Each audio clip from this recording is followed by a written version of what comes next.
Okay people, so first story on the docket was something that I wanted to cover. It was a full-length interview taken at, I believe it was a convention that Hajime Isayama was recently at, and a couple weeks ago we got the transcript for it, so I wanted to read it and see what was on his mind because, yeah, there's a couple of interesting tidbits in there, not to mention him bringing up Game of Thrones, so yeah, let's jump into it straight away. Interview: Attack on Titan creator Hajime Isayama reflects on the series ending, Game of Thrones, and more. Crunchyroll News sat down with Hajime Isayama for an interview during Anime NYC. Much to the delight of fans from across the country, Anime NYC welcomed award-winning Attack on Titan creator Hajime Isayama to the Big Apple as a guest of honor for his first ever visit to the United States. Isayama was open about his anxiety to meet and speak with fans after the controversial conclusion to his series. Yeah.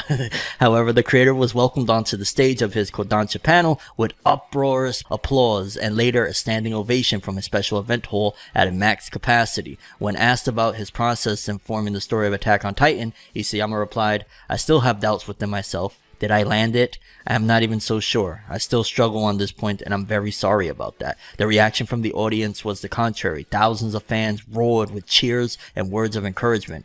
"I'm trying not to cry," Isayama smiled. So yeah, that was a couple of things, but let's get into the meat of this because some of that we kind of already seen floating around the interwebs. In a special message to fans ahead of his visit, Isayama said since many of the themes in Attack on Titan were heavily inspired by American media and culture, this was a trip he had always dreamed of taking. The day before the Kodansha panel, Crunchyroll had the pleasure to sit down with Isayama for a moment of his jam-packed schedule for a one-on-one interview. After the time skip in the introduction to Marley, Eren disappears from the spotlight for some time. What was your intention in removing Eren from the narrative at that point in the story?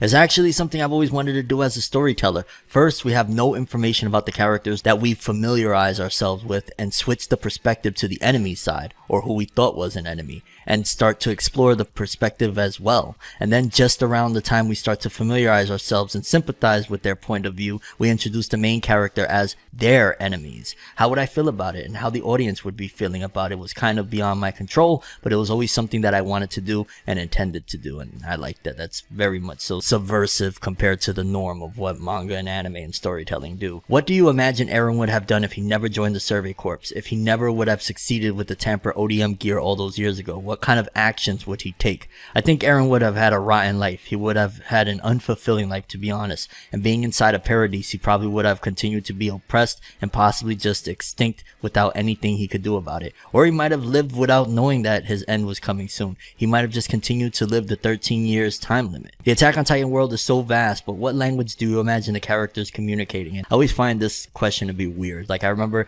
supposedly they asked Toriyama this. Again, this might not be legit, so take it with a grain of salt. Like, what's the worldwide language in Dragon Ball? And I want to say he said English, and I'm still there like, huh? But again, that might be inaccurate, so take that as you will. I think they would be speaking in what would be considered a universal language in the world. You know, a good comparison in real life would be English, but it has to do with the history of oppression and colonization. The strongest language would become the universal language in that world. At the beginning of Volume 5 in the side story, Issei's notebook, the Titan Issei encounters is able to speak, which is uncommon for most Titans. Because of that, did that Titan have royal blood, or what was special about it? When I received that question, I thought that would have been a great plot after the matter. It's a great idea. So will we find out in the future? So in the beginning, I was just starting to develop more of the idea of Titans. There are normal Titans and there are abnormal Titans. I considered normal Titans to be kind of like programmed beings, and then some of them would contain a glitch, almost like a defective item from a factory. That's as far as I thought about that Titan when I was writing the story. That's a bummer to think like, oh, he didn't have it all figured out, but just keeping it real, even the great legendary Eiichiro Oda One Piece doesn't have it all written somewhere on a notebook. Like, they come up with a lot of this stuff on the fly. As you concluded the series, are there any aspects of the story you wish you could have changed? So, I have a lot actually. Whenever I look back at the story that I wrote, I have so many things that I wish I could have done differently. It's almost hard to name exactly what that was. Every time I look back on my stories, I'm always thinking about, you know, remorse and regret is what I feel from looking back on my own stories. That's kind of sad, I'll be honest. How have you personally changed since Volume 1? I had a great deal of trouble communicating with other people when I started writing the manga, and that was actually one of the drives of writing this story. But now I have become older and maybe more mature. I have become quite different from that time. Do you foresee any further spin-offs, or do you feel you've told as much of the Attack on Titan story as you could? I have no plans right now until that check comes in, until Kodansha's like, yo, money, money, money, make with the manga, fam. I mean, don't get me wrong, I'm sure Isayama has to be ideally well off based off of, you know, the success of Attack on Titan, assuming they didn't, you know, do him dirty. But yeah, I'm pretty sure even if he doesn't have plans for a spinoff, they have plans for a spinoff, okay? Can we expect additional backstories for characters such as Hanj and the original members of Squad Levi? Regarding Levi, I actually have something in mind, but at the same time, I don't know if I'll be able to write that or not. Can I ask you what you mean by that? For example, I have imagined what the story of Levi would be in my mind, but at the same time, whether I'm able to output it, that's a whole other story, because writing a manga is a really difficult task for me. It's a difficult task in general, completely understand. Was there a reason you strayed from any direct romance themes within the Attack on Titan story? Number one, it was embarrassing to me to write stories about love between characters. The other reason is that if I continue to go into those kind of tangent stories, we might lose focus on the immediate main plot of the story, so I wasn't really motivated to go in that direction, even though the ending... Alright, I'm sorry, I had to just add a little bit of, yeah. You're a fan of horror movies like It Follows and Hereditary. Could we possibly expect a horror story to be published by you in the future? As a manga, maybe I wouldn't go into the realm of horror. However, I do enjoy the films themselves. Maybe as like a feature film. And that's a maybe. However, it's not like I would want to direct a film or anything. It's more like whenever I'm watching these films, I think to myself, I can make these stories scarier. You are a notable Game of Thrones fan. What did you think of the new House of Dragon series? Do you have a favorite character? I watched all of the first season and really enjoyed it, even compared it to the first season of the original Game of Thrones. It was well done. I liked Aemon Targaryen. I think that character's face looks really good as an actor. And the finale? I was watching it with my wife and she's not really about the gore scene, so she was looking away. And so she asked, "Oh, what happened?"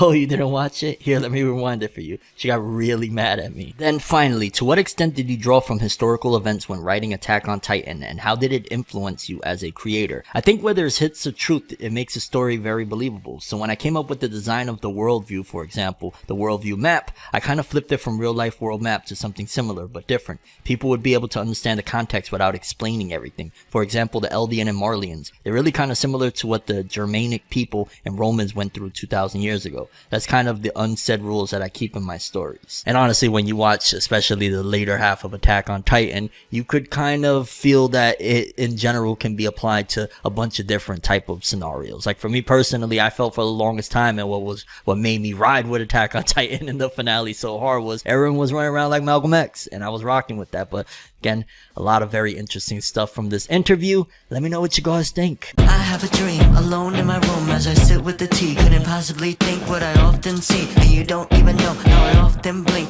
Lights be flashing and looking at me, such a odd, unique, yet I'm so unique, and you're looking at me. If the walls could talk, they would probably repeat, and I'd probably say, bitch, get the fuck off me.